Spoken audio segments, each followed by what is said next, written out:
I just want to apologize to Alex Spears for trying to convince him that this could possibly be a good movie, a follow-up to the Blair Witch Project, in which the brother of Heather tries to find his sister. You must apologize to me too. Yeah, sure, whatever. So, we just got done with Blair Witch, and I've never seen the first one, and right before I saw this, I also saw the Matt Pat's film theory on the real killers of the original Blair Witch. Now, hopefully, he will remember to add the link in the description below, because it is actually worth watching. Yeah. And having seen that, it really kind of ruins the movie for me. Well, I was going to finish up with there being pretty much no results to a really good premise. Okay, so the original Blair Witch Project, I watched it again last night, and it is a landmark in horror films. And so this film has pretty much no understanding of what made the first movie great. They kind of do rehash a bit. Yeah, they rehash a bit of it. There are, I guess, a few new twists in there, like the first time they wake up to find like all those stick figures hanging around, they find out that it was some of the other members of the group who are like trying to create evidence. Honestly, I still think this entire thing was staged. Well, I don't know. They obviously bring in time travel to this now. Well, they did it with Paranormal Activity, so why not do it here? And so okay, it's so disappointing how that ties into the ending and actually to the entire premise. Okay, so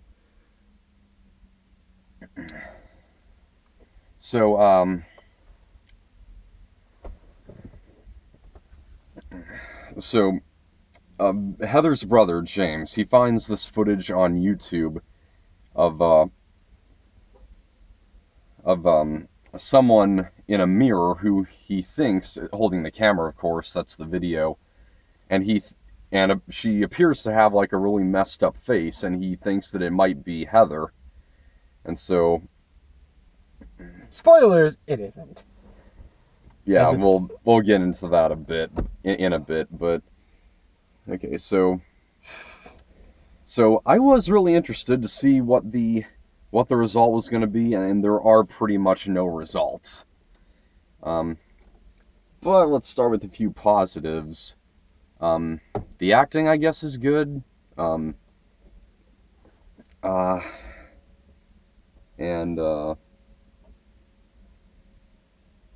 The acting was good. Yeah. Yeah. But yeah, I think that's pretty much it. Who's finding this footage?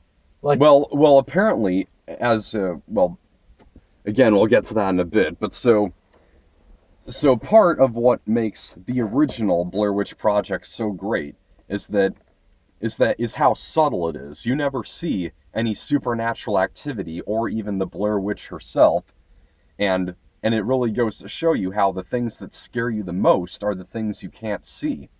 Or with this or from your own imagination. Yeah, or from your imagination.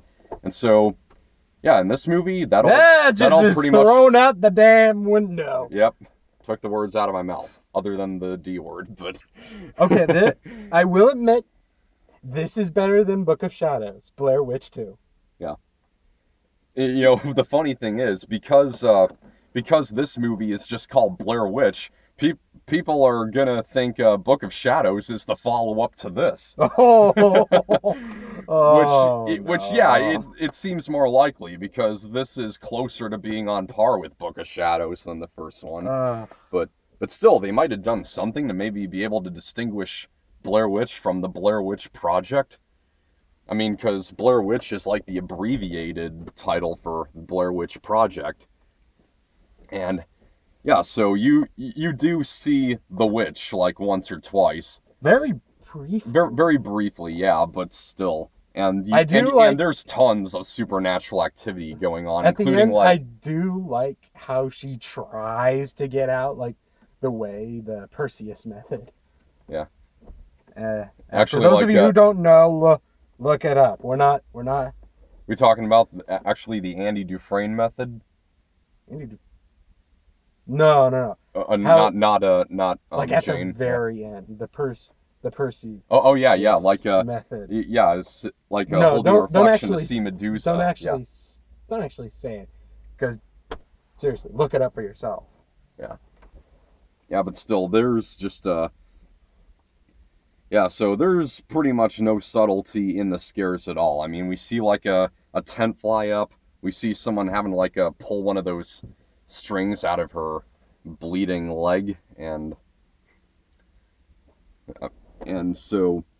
also like the sun not rising. But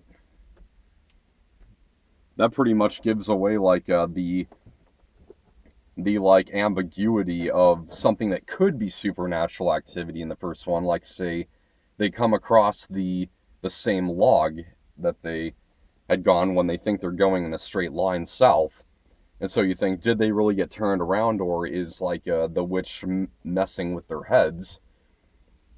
And so yeah, here it's without a doubt the witch. So, or the witch, as I am convinced. Yeah, so I'm of the convinced that this was all staged in some way. Yeah, which part of it is? Let's get into that now. Okay, so they have two. They have the two people who found the footage. The two locals, Lane and Ashley.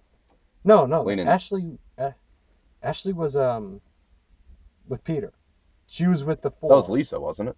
No. Okay, Lisa. So Lane and Lisa then, right? No, Lane and it started with a T. I can't remember, but so the two locals who found the footage, because in the last movie the footage was in a camera in a house that no one could find. Yeah, and still they actually do explain that there was a lot of there's a huge search party going on to find Heather's footage. In this, it's posted on YouTube. Yeah, and so the reason is, here's the reason. It's because we find out that that the two locals are then like working for the Blair Witch, because the girl Jane runs into Lane, or Jane. Wait, what's her name? I don't know. I got the one who was yeah, okay. So she runs into Lane in the house, and he says, "We have to do what she wants." And so apparently he and the other local are now, I guess, working for the witch. And so, again, who we only see briefly. Yeah. Earlier in the movie, we hear that they've been like lost for 5 days. They say they've been lost for 5 days. Yeah, but here's the thing. Did you notice that when the girl is going through the house, you see that shot from the video? Yeah. So that was time travel. Her footage was the YouTube video that was brought back. So the two locals brought it back, and now they're just in like a continuous loop, I guess. Paradox. Yeah. Which again, and so many would call this a paradox, but the one thing, they don't know it. They don't know that it's them. And that's what keeps the paradox going. Yep. It's like the girl in the YouTube video that James finds is not Heather, it's It's Lisa. Lisa. Yeah. Man, what a letdown, really. I mean, what a missed opportunity. You could just imagine what you could possibly do by having Heather be in the movie and possibly like seeing her brother, who was 4 years old at the time when she went into the woods back in 1994. And man, this movie pretty much got me hyped up for nothing. Yeah. I really can't recommend this movie in the slightest. You just stay home and watch the original. Yeah, the original was a lot. Also,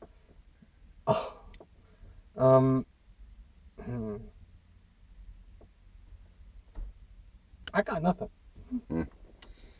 Okay, so the acting is definitely the best part of this. Yeah, sure it is. I